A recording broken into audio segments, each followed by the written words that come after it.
Assalamualaikum warahmatullahi wabarakatuh. Selamat pagi anak-anakku kelas 4 yang Pak Ju banggakan dan Pak Ju cintai. Bagaimana kabar kalian hari ini?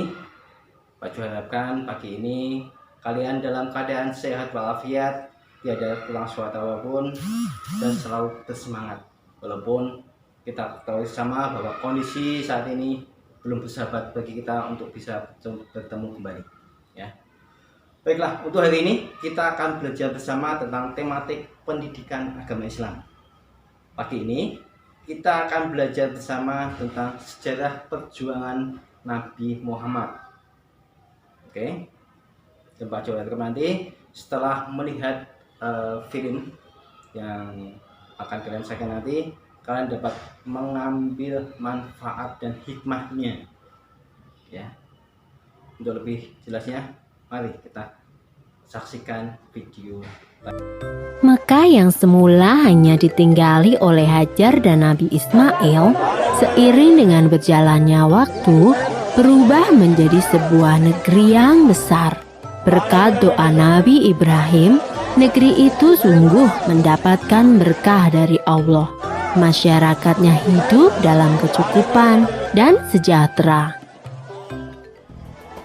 Beribu-ribu tahun kemudian, Mekah berubah menjadi negeri yang sangat kejam. Sebagian besar masyarakatnya mulai melupakan ajaran agama yang benar dan berganti menyembah berhala-berhala yang mereka ciptakan sendiri. Di antaranya adalah Saman, Watan, Nusyun, dan masih banyak lainnya. Semua itu adalah Tuhan yang mereka ciptakan dari batu, kayu, ataupun logam. Bukan hanya Tuhan mereka saja yang berubah, sifat dan perilaku masyarakatnya pun juga berubah. Kaum Quraisy yang secara turun-menurun menguasai Mekah dan Ka'bah mulai membentuk kelompok masing-masing. Mereka sangat berkuasa dan kaya raya. Namun kekayaan itu mereka dapatkan dengan cara yang tidak halal. Merampok, memeras rakyat kecil, berjudi, curang dalam berdagang, dan perbudakan yang sangat kejam. Kaum Quraisy menganggap harta adalah segalanya. Bagi yang memiliki harta paling banyak, dialah yang akan menjadi pemimpin. Demi mencapai kehormatan dan kedudukan, mereka menghalalkan segala cara. Karena itu pula, mereka seringkali terlibat dalam perselisihan dan kadang-kadang menimbulkan perang antar saudara.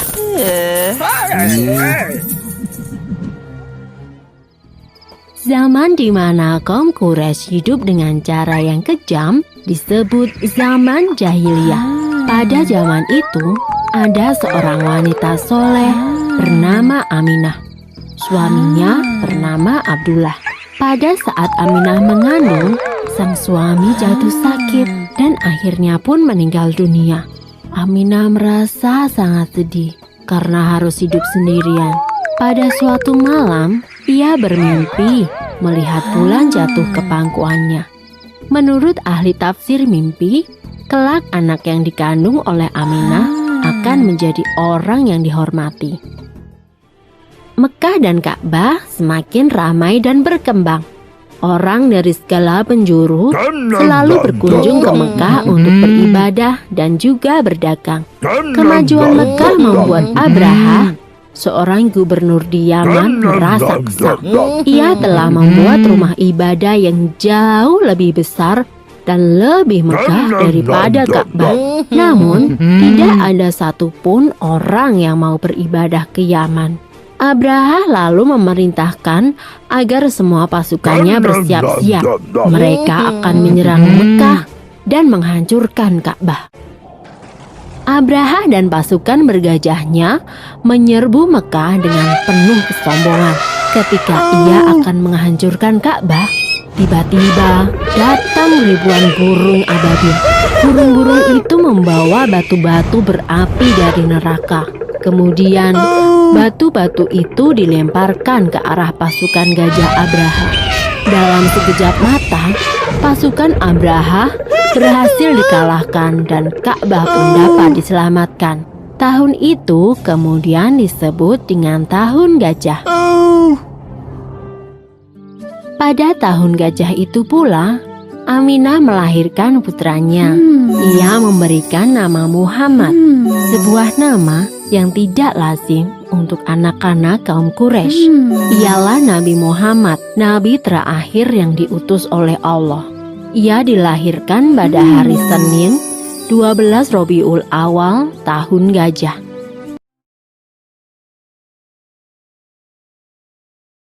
Nabi Muhammad dilahirkan pada tanggal 12 Rabiul Awal, Tahun Gajah. Ibundanya bernama Aminah binti Wahab dan ayahnya adalah Abdullah bin Abdul Muthalib. Keduanya berasal dari keluarga yang terpandang dan dihormati oleh kaum Quraisy. Nabi Muhammad berasal dari keturunan Nabi Ismail alaihissalam. Namun sayangnya Nabi Muhammad dilahirkan dalam keadaan yatim karena ayahnya sudah meninggal sebelum ia dilahirkan. Sesuai dengan tradisi, setiap bayi yang lahir akan dititipkan pada wanita padang pasir untuk diasuh dan disusui. Maka, setelah 3 hari dari kelahirannya, Nabi Muhammad dititipkan kepada Suwaibah. Dan setelah itu diasuh oleh Halimah Sa'diyah. Nabi Muhammad diasuh oleh ibu susu hingga usianya 2 tahun. Ketika Nabi Muhammad berusia 6 tahun, ia diajak oleh ibunya berziarah ke makam sang ayah di daerah Yatsrib. Sepulang dari berziarah, tiba-tiba saja ibunda Nabi jatuh sakit dan akhirnya meninggal dunia. Ibunda Nabi dikuburkan di daerah Abwa, sebelah selatan Yatsrib. Setelah sang ibu meninggal, Nabi Muhammad tinggal bersama kakeknya, yaitu Abdul Muthalib. Ia adalah seorang pemimpin Quraisy yang sangat dihormati. Namun, Nabi Muhammad tidak tinggal lama bersama sang kakek. Sekitar 2 tahun kemudian, sang kakek meninggal dunia. Setelah sang kakek meninggal, Nabi Muhammad diasuh oleh pamannya, yaitu Abu Thalib. Meskipun bukan keluarga kaya, Abu Thalib mengasuh Nabi Muhammad dengan baik. Nabi pun tumbuh dengan sifat-sifat yang terpuji. Ia sangat rajin, cerdas, dan selalu dapat dipercaya. Sejak kecil, Nabi Muhammad sudah terbiasa menggembalakan domba milik sang paman. Ia juga menawarkan jasa untuk menggembalakan domba kepada penduduk Quraisy. Karena sifat Nabi yang dapat dipercaya, banyak orang-orang yang menitipkan ternaknya. Demikianlah, Nabi sudah terbiasa bekerja sejak ia masih kecil. Ketika usia Nabi menginjak 12 tahun, ia turut serta dalam rombongan khalifah dagang.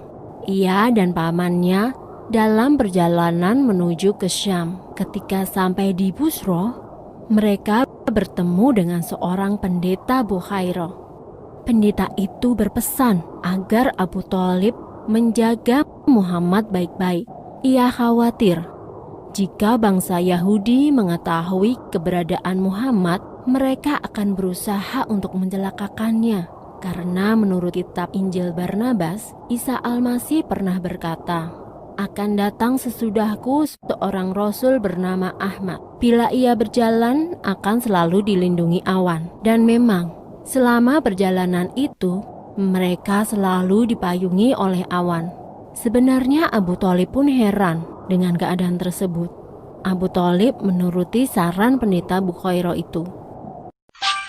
Abu Thalib selalu berhati-hati dalam menjaga Nabi Muhammad. Karenanya, Nabi pun tumbuh menjadi pemuda yang istimewa. Ia berbeda dengan pemuda lainnya.